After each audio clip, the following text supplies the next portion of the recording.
হাসিনার সময় আমরা বলতে শুনেছি, হাসিনা বলতো 20টা হুন্ডা 10টা গুন্ডা, নির্বাচন ঠান্ডা।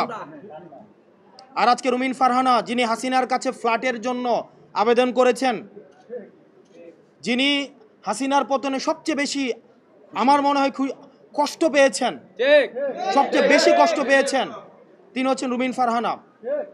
আমরা 15ই আগস্টে আওয়ামী লীগ থেকেও বেশি আওয়ামী লীগ পণ্য যাদেরকে মনে হয়, তাদের মধ্যে রুমিন ফারহানা অন্যতম।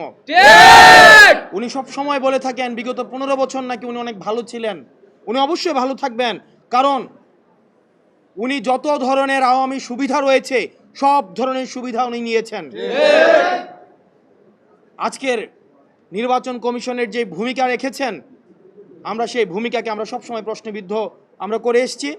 আমরা পুলিশকে দেখেছি এখানে নীরব দর্শকের ভূমিকা পালন করেছে। আমরা দেখলাম পুলিশ আমাদের নেতা কর্মীদেরকে আমাদের কিভাবে নির্বাচন কমিশনে ঢুকতে বাধা দিয়েছে, অন্যদিকে বিএনপির নেতা কর্মীদেরকে কিভাবে ফ্রি এক্সিট দিয়েছে।